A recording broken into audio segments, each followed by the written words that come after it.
মদিনার সুন্নত হলো কোন মোবারক মানুষের তার নামে একটা কবিতা আবৃত্তি করতে করতে তাকে প্রবেশ করানো। ওই সময় মদিনার বাচ্চারা চারিদিকে গোল করে ঘিরে কবিতা আবৃত্তি করছিল, তালাল বদরু আলাইনা মিন সানিয়াতিল বিদাই ওয়াজাবা শুকরু আলাইনা মা দা লিল্লাহি দাই। আত্মা বলছেন, আব্বা আমার ছোট ছেলে বলে ফেলেছে, তা আপনি রেগে গেলেন, মাফ করে দেন, মাফ করে দেন। আল্লাহ নবী বলেন, ফাতেমা রে, তোর বেটার কথা শুনে আমি কাঁদি নাই। বললে তবে তবে কেন কাঁদলেন? বললেন, ফাতেমা তোর বেটার কথা শুনে আমার একটা পুরানো ইতিহাস মনে পড়ে গেছে, তাই কেঁদেছি। কি ইতিহাস? কি ইতিহাস? ওর ইতিহাস হলো, যেদিন মক্কার জমিন ছেড়ে আমি মদিনায় আসছিলাম, দুপা আগিয়ে এসেছি, আর একবার করে পিছনে মক্কার দিকে ঘুরে তাকিয়ে দেখেছি মক্কার ভালোবাসা আমার দিল থেকে মুছতে পারছিলাম না। ফাতেমা, যখন আমি একেবারে সরহাদে চলে এসেছি, মক্কার বর্ডার ক্রস করে মদিনায় আসছি, ওই মদিনাতে এসে সঙ্গে সঙ্গে মুখটা ঘুরিয়ে মক্কাকে বলেছিলাম, মক্কা রে, আমি তোকে ভুলি নাই, তোকে আমি ভুলবো না, কথা দিচ্ছি আমি আবার মক্কা তোর করে ফিরে আসবো, তোকে ভুলতে পারবো না।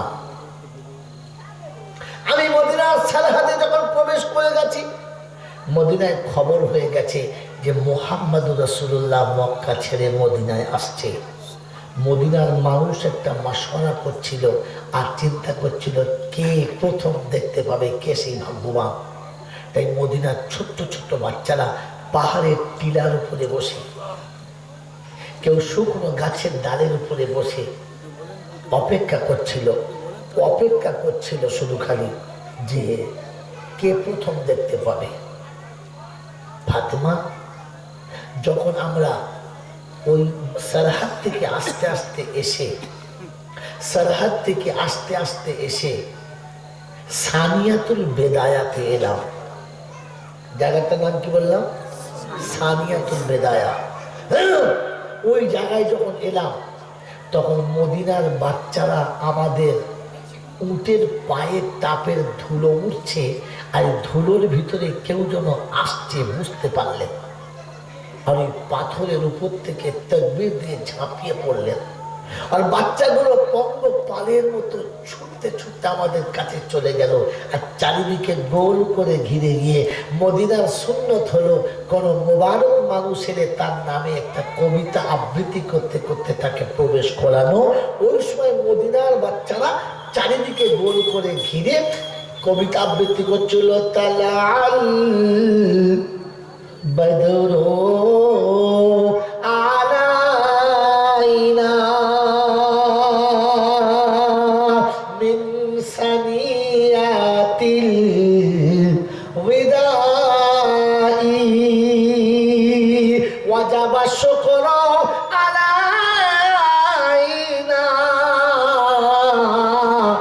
মা দা লিল্লাহি দাই।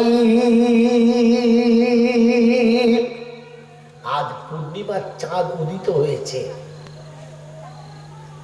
আমাদের জন্য ওয়াজিব তা শুকর আদায় করা, তাই ঝাঁপিয়ে এসেছি। হে রাসূল, আপনি যেমন ভাবে আদেশ দেবেন আমরা মানতে বাধ্য থাকব, কখনো বিরুদ্ধচারণ করব না।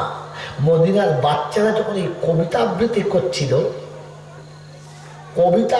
করছিল তখন আল্লাহর নবী তাদের কাছে নেমে গেলেন, অশ্রুসিক্ত নয়নে তাদের মাথায় হাত রেখে বলেছিলেন, ও মদিনার কচি কচি বাচ্চারা, আমি আমার মাতৃভূমি ছেড়ে তোমাদের কাছে এসেছি, আমি আমার শৈশব আর কৈশোরের খেলার জায়গা ছেড়ে এসেছি।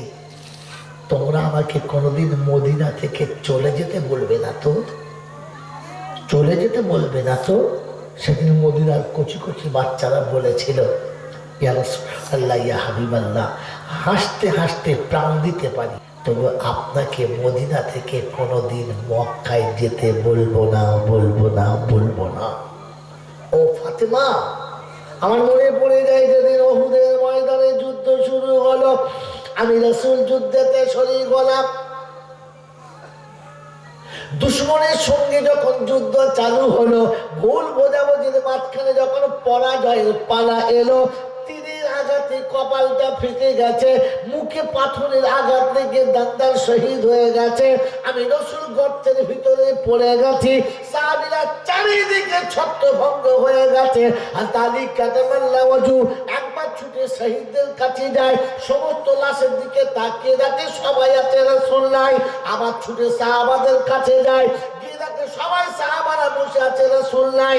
একবার শহীদের কাছে, একবার সাহাবীদের কাছে, দুদিকে রান লাগায়, ছুটতে ছুটতে আসমানের দিকে তাকায় আর বলে, রব্বানা,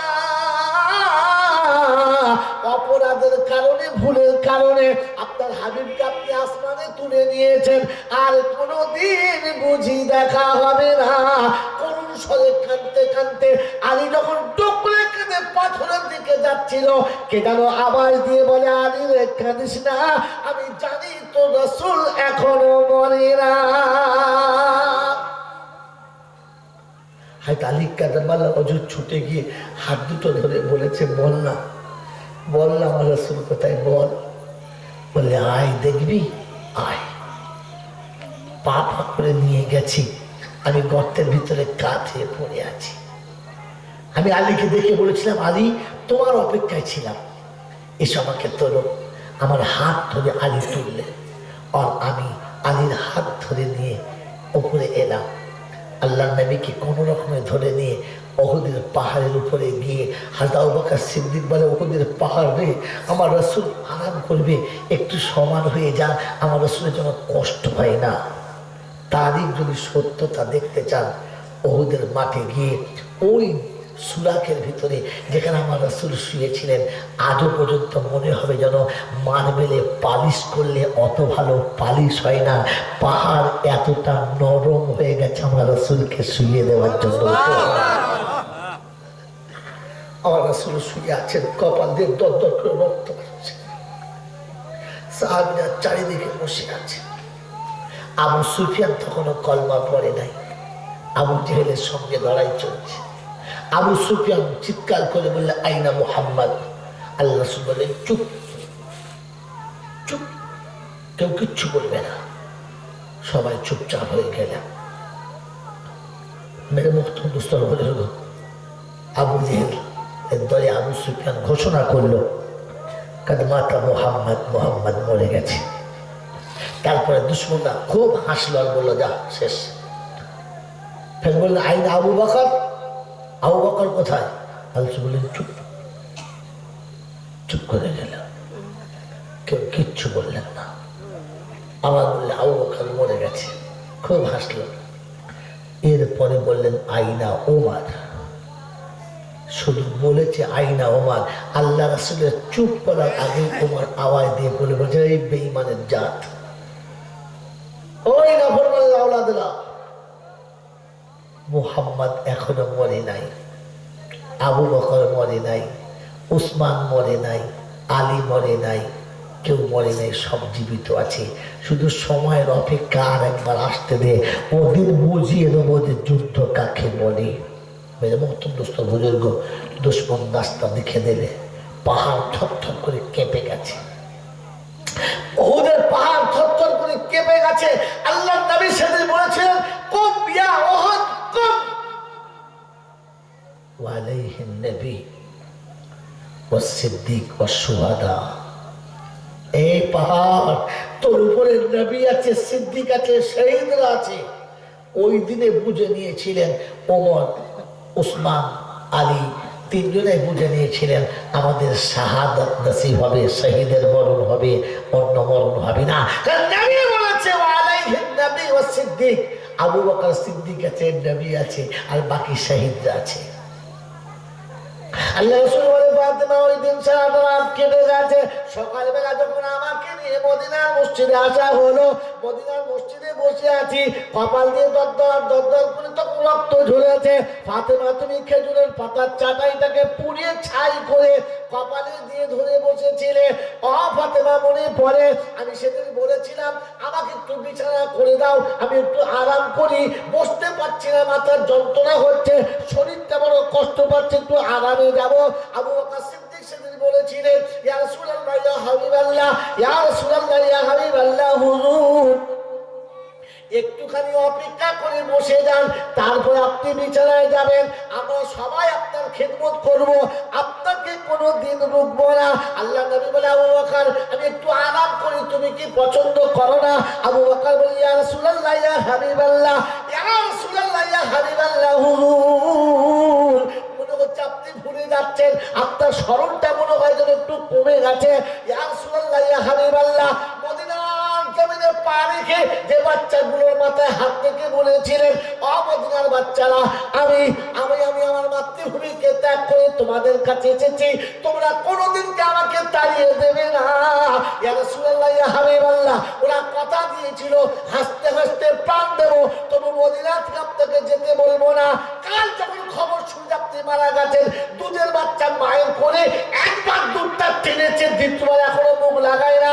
যারা খেলতে গেছে পাহাড়ের পাদদেশে, ওই পাহাড়ের কোলে রাত কাটিয়েছে, বাড়ি ফেরে না। যারা জঙ্গলে ছিল জঙ্গলে রাত কাটিয়েছে, বাড়ি ফেরে না। ওরা এই প্রতিজ্ঞা করছে রব্বানা হয়তো আমার রাসূলকে ফিরিয়ে দাও, আর তাহলে পাহাড়ের কোলে থেকে তুলে দাও, মায়ের কোলে কোনোদিন ফিরবো না। আল্লাহ মৃত্যু যদি আসে তো পাহাড়ের তলাতে মরণ দাও, গাছের গোড়াতে দাও, মায়ের কোলে যাব না। কথা দিয়েছিলাম রাসূল হারাবো না, হারিয়ে ফেলেছি, তাই আমাদের শাস্তি এখানেই তুলে নাও। দুধের বাচ্চার দুধ অর্ধেক খেয়ে দাঁড়িয়ে গেছে, মা ছটফট করছে বাচ্চাকে দুধ খাওয়ার জন্য, বাচ্চা মুখে দুধ ধরেই না, শুধু অপেক্ষা যে আপনার দেখার। ওরা যখন শুনেছে আপনি রয়েছেন, ওরা ওই পাহাড়ের পাদদেশ থেকে একেবারে পতঙ্গের মতো দল বেঁধে ছুটে আসছে আপনার চাঁদ মুখটা দেখতে। আপনি একটু বসে যান, ওরা আপনার মুখ দেখে বাড়ি ফিরবে, আমরা আপনার খেদমত করবো।